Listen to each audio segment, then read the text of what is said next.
Well, good morning. I'm Ken Vivrai, and welcome to Coffee with Ken, a thought leadership series at the nexus of business, politics, and literature today. We're live in Denver, Colorado at Tattered Cover Book Store for a conversation on the resurgence of independent bookstores. We're joined by CEO of Tattered Cover, Kwame Spearman. Thanks for having us. Thanks for coming in. Cheers. Cheers. I mean, this is a busy spot. The governor was already here this morning, and now you have Coffee with Ken. You're really on the this is a place to be. I mean, we'll have Biden coming in after this. It sounds like it. Well, look, Kwame, we go way back. We've known each other for a while. And I feel like at the beginning of 2020, we were talking and you were focused on community and how people work and how they collaborate. And now we're coming out of the pandemic and you're focused on community and how people come together, but totally different occupations and day jobs. Can you give everybody a quick update of where you started at the beginning of the pandemic and where we are today? Sure. And I can tell them, I can tell you. Tell that. No awesome. You know. Okay. So quick background on me. I was born here in Denver, Colorado. And so I'm one of the increasingly few, but exceptionally proud Denver natives. But I was in New York City for a long time professionally. And I had the opportunity to work with a company called Notel. Notel is a co-working type concept. So for everyone who watched the We Crash series, a lot of similarities involved in that. But its core function was that you could think more innovatively about office space, and whether it was having people from different companies forming communities or facilitating community within your own organization. That's what we wanted to do. And it was a very, I'd say COVID concept, because office has changed so much. But now with Tattered Cover, we're still focusing on the same thing, which is community. Coming out of the pandemic, we look at brick and mortar spaces like this, and I think there's a lot of, and we're probably going to talk about it, I think there are a lot of questions around, are we going to survive? And to me, the answer is yes, but. Mm-hmm. The but, to go backwards, is brick and mortar establishments that don't offer curation, experience, excellent customer service, they're going to start to dwindle. And, but for us, we think that by leading with community, which I'm happy to go super deep with, this still becomes a destination, right? Yeah. So if you can come into a Tattered Cover, and I'm not saying every day this happens, but you can see a governor, you can watch something like this, that's an experience. And the likelihood is that people want to continue doing that, and that allow them to buy books. Well, let's do a little bit more on your background, right? Columbia, Yale, Harvard Business School, Bain, startups, right? This doesn't seem like the most traditional next step for you to come and try to rebuild a brick and mortar independent bookstore at a time where Amazon is surging, e-readers are surging, Barnes and Borders is out there, right? Like, what are the trend lines for independent bookstores? Because as somebody who loves coming to an independent bookstore, I would imagine they're not on the up but down. But am I wrong? No, I think that just factually, what you're seeing is people always predict the demise of independent bookstores. The first was when Barnes and Noble and Borders were coming there, these giant big box stores. People predicted small independent bookstores would go out. Then there was, you've got mail. I saw it. Exactly.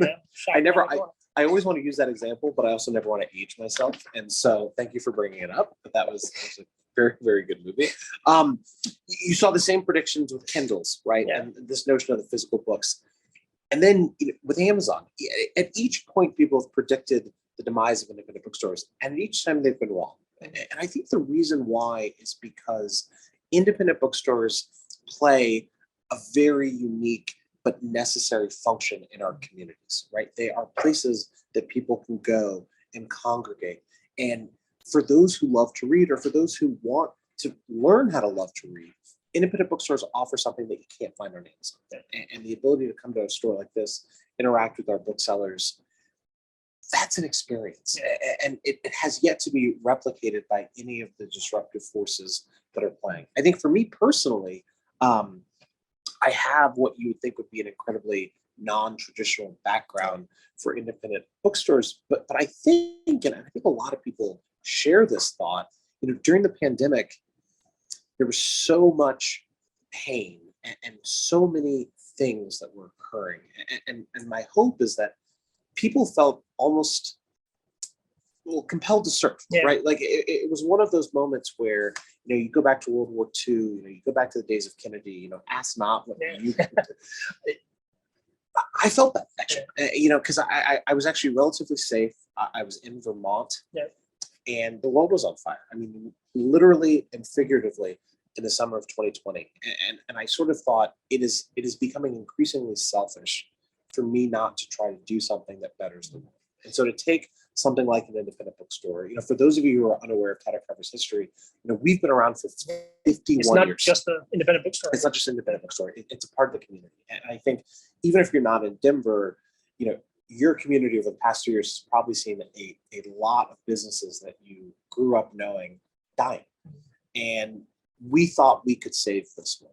And so it wasn't my wheelhouse. It wasn't my area of expertise. But due to some of the things that you mentioned, particularly management consulting, I was able to come in and have a point of view on how to run the business. And you have a couple of lifelong friends. And what happened? You got the call and somebody said, this may be an opportunity. Like, give us a little background on how this came up. Exactly. So once again, it's 2020. I'm in Vermont, and Vermont is beautiful in the spring.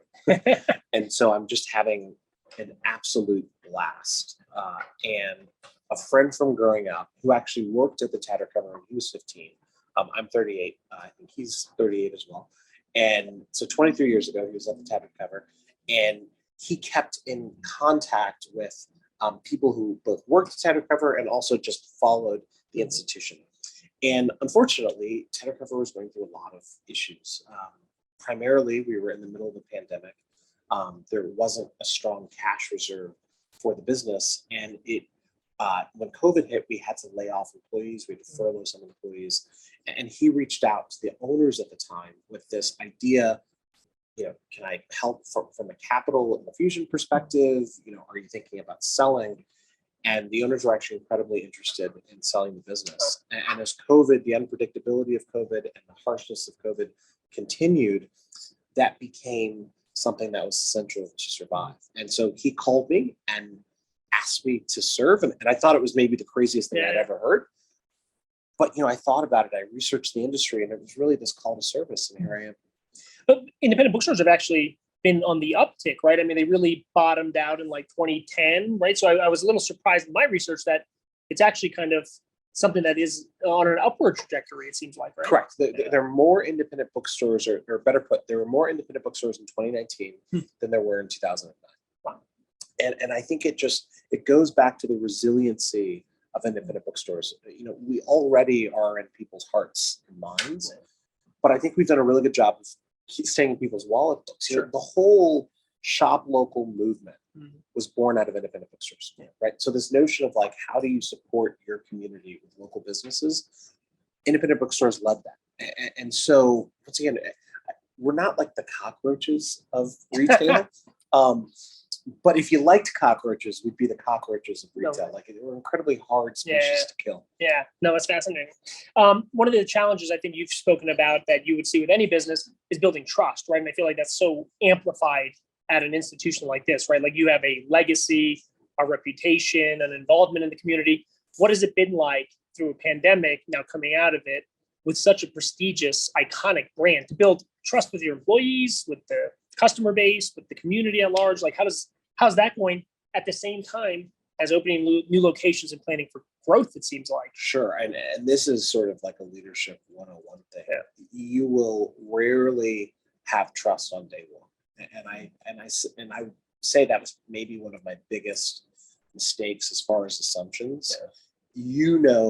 The positive intentions you have, all of the good things you want to do for the business. But when you walk into an environment with people who have never met you, and you are helping control their livelihood and their day-to-day, that trust just isn't built on day one. And what has to happen is you have to be incredibly consistent in your actions, right? Trust is basically your desire to be consistent. There's probably a more eloquent way to say that. But as not only your employees, but members of the community see what you're doing, and if you just stay down that path, people start to believe it. Mm-hmm. And that's where trust is really developed. And so, fortunately, we're about 2 years in, and the same community goals that we had when we started, we've kept up with, as we've done. Not everything's been perfect, but I think we are in the trust building process. Great. Great. And talk about modernization, right? I mean, every independent bookstore kind of looks a little similar, right? Are there efficiencies you're bringing from your background in management consulting? Are there, digital platforms that you're leveraging that maybe independent bookstores didn't in the past? How are you thinking about, the business of running an independent bookstore and achieving growth and expansion? Sure. So, it's really two-sided. On one end, it's to double, if not triple down on the experiential. And in many ways, the experiential side of an independent bookstore feels like the sort of You've Got Mail, Sleepless in Seattle sort of like a scenario of you're walking in, there are beautiful hardcover and paperback books, shelf talkers, which are basically recommendations on books. And it feels maybe not as modern, but that's why people want to come. On the flip side, I think we've got to be more competent on the e-commerce side. Yeah. Not competitive, because I think, as every retailer will tell you, you can't compete with Amazon online. But competency is really important, right? So, we have, I think, like 45,000 titles in the store alone. But if there's a book that we don't have, right, how quickly can we get it to your door? Well, for us, it's about 3 days, right? And can you go on our website and actually browse and shop for books? Yes, those books should be there in about 3 days. Yeah. And then how can we leverage our social media, our email communication to bring that same level of curation that you get in our stores to sort of the online world? That's kind of how we're thinking about it. And the advantage from where you sit, when you're just trying to be competent, not competitive, is you can cherry pick the best practices, right? We're not necessarily trying to lead on any of those things. So when you start saying things like Book Talk on TikTok, what are they doing? How are they recommending? How are they connecting with consumers? How can we now provide our own tattered cover flair to that? Sure. Now, talk about how many locations you have now. Where are you headed in 5 years? Do you expect to be outside of the Denver metro area? And if you do, how do you keep that local feel? Right? Sure. I mean, you don't want to be a chain per se, I don't think, right? No. Yeah. So we have 8 locations in the state of Colorado and 3 additional locations at the airport. Okay. So if we saw when we landed last night. Exactly. Yeah. If you ever pass through DIA, you should definitely check out one of the tattered covers there. They're in all the car courses. We did something really interesting this past year. We opened our first store in Colorado Springs, which is in El Paso County. And so, Colorado Springs isn't far, but it's like a 65 minute drive, which, you have to think about before you do that. And it's been absolutely amazing. But, one of the things we believe is that every community deserves a strong independent bookstore. And I think as we come out of the pandemic and as people look to actually congregate, for those of you on the camera, you can't see, but we're all here. No one's wearing a mask. I cough. People don't do this anymore. I think we're ready to get back together. And we believe that there's no better way to sort of diminish the polarization, to reduce the animosity, and to start focusing on things that bring us together than books. And so we've got 8 locations in the state right now. I think we'll likely continue to grow. There are no new locations signed up, but I think we will continue to do that. We've got some real estate support in the audience.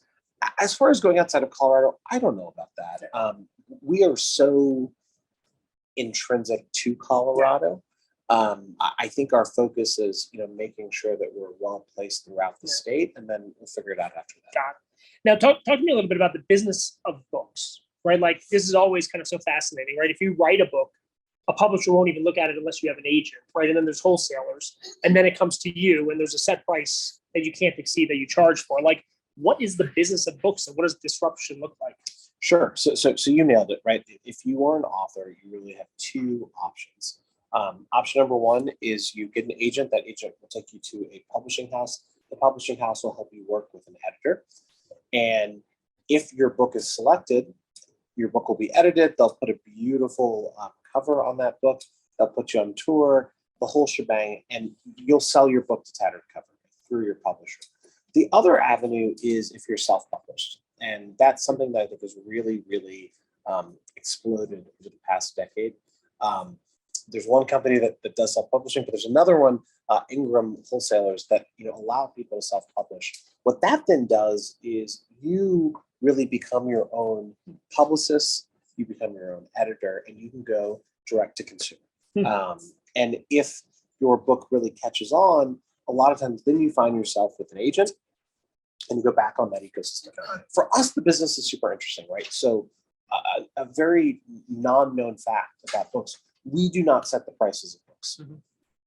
Isn't that crazy? Yeah. So we get, pick any book. So Michelle Obama has a book coming out this fall. It's going to be hopefully a huge seller for us. But whatever Penguin Random House says is the price for that book, that's what we have to sell it at. And so when thinking of the business of books, the reason why it's a really tough business is our margins. We don't control our margins. So even if the willingness to pay for that book is higher than what Penguin sets, we don't get to take on that extra margin for it. And so we've got an incredibly fixed margin structure. At the same time, and this is kind of going down a rabbit hole, but our inventory is fully returnable, right? So if the Michelle Obama book doesn't sell, we can return it back to the publisher and we are fully compensated for what we bought. So it's a really interesting inventory model for retail, because most of the time you buy it at the best price you can possibly get, you sell it at the highest price you can possibly get, and if you don't sell it, you're screwed. Totally different model. And so that presents opportunities, it presents challenges. The opportunities are your inventory actually has a real value with it. At the same time, once again, our margin structure is fixed, and books are incredibly low margin. And so we, run this business with the hopes 3%, 5% profit margin. That's really tight.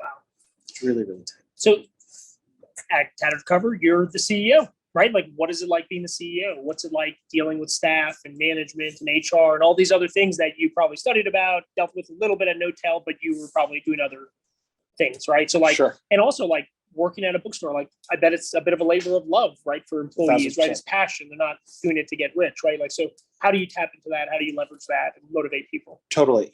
I think that the best thing you can do is, if you are ever unhappy with your boss, you've got to go become a CEO, because you'll realize all of the things that you might have been mad at your boss for, you suddenly are subconsciously doing that. And so I've tried to either write notes or call or something, literally every CEO that I've been in contact with, to be like, I fully understand. It's an amazing job. It is. I've learned so much over these past 2 years. And I think two of the biggest things that I've learned are that, you have to have a unifying mission and a unifying vision, right? The moment people just think of a job as a job, you are going to lose their enthusiasm. And in a business like ours, in which customer service is so important, people have to love what they do. And the way that they love what they do, at least in my opinion, is through that purpose. It's like, I am waking up today and I'm going to work, and we're doing something bigger than we can individually. And Tattered Cover is really fortunate because we love literature. We love books. And every day we get to wake up and spread that love, right? The series we were just talking about is, we're asking local politicians who are on the ballot in November to come in and talk about their favorite novels, with the hope of humanizing literature, right? Because, oh man, the governor, he is a Lord of the Rings fan, right? And he actually takes his love of science fiction into his job every day. Maybe I should read some more science fiction. That's what we get to do every day. And so it's really focusing on sort of the macro purpose of why we are all here. It's really looking from the perspective of your employee and trying to understand if they're ever not aligned with what you're doing, why, and asking those types of questions. And so for me, those are amazing thought exercises, and I've learned so much in doing it. And I mean, part of what makes this place so special, I think, is the value orientation that it has, right? I mean, this is a bookstore that has gone to the state Supreme Court to defend people's privacy of books they buy. It has been very vocal, recently on social justice issues. What role do you think Tattered Cover can play and should play? I mean, it seems a little bit different than the past, maybe, right? I mean, I think when you were acquiring it, there was a little bit of pushback against the previous owners when it came to George Floyd and social justice issues and an idea of neutrality. Do you see yourself taking a more active role on social issues, political issues, and engagement? Yeah, I think our goal is to talk about those issues. The issue that you were referencing is at the height of the Black Lives Matter.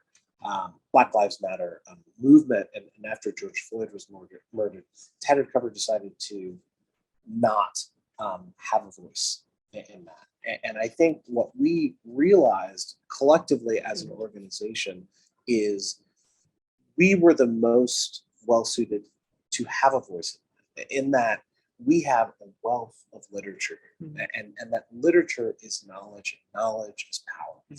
And so for us to not try to equip our community with that knowledge is not doing our job. And that's a step, before going out and taking really strong pointed views on issues, because at the end of the day, a lot of things are nuanced, and we can't be a community bookstore if not everyone in the community feels welcome there.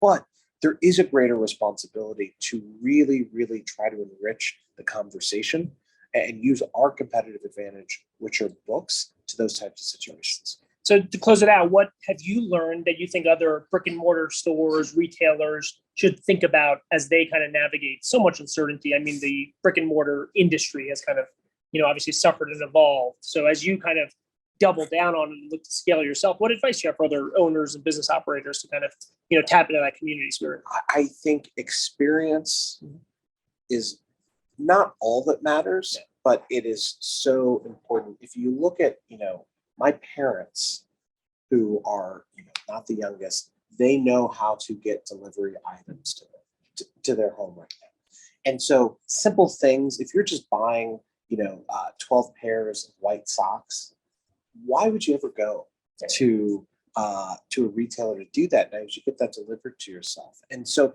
if you can't create a compelling value proposition for someone to come in your store because they know that they're getting something that they can't get online, you're going to be in for trouble. For local businesses, I think we need to collectively, have a chorus of people who, it's kind of how I think about climate change. I'm extremely stressed and want to do everything I can to help us get on a better track with climate change. At the same time, I still drive my car. If I have a long day, I'll take probably a longer shower than I probably should. And that's actually the way that we should think about our local businesses. We need to be conscientious that if we don't support and most importantly shop at our local businesses, they'll go away. But we're not asking for 100% of sales. We're more just asking the community helps when they can and keeps us sort of at their forefront. And if every single person did that, we'd have such a thriving economy. So I'd say those are the two takeaways. Kwame Spearman, great seeing you. Yeah. Appreciate you having us. Thanks to all our live studio audience. We have people here today. It's great being in person. In the meantime, please visit coffeewithken.com. You can subscribe and follow up on past sessions. We're also on Spotify, Google Play, and iHeartRadio as a podcast. Until next time, thanks for tuning in.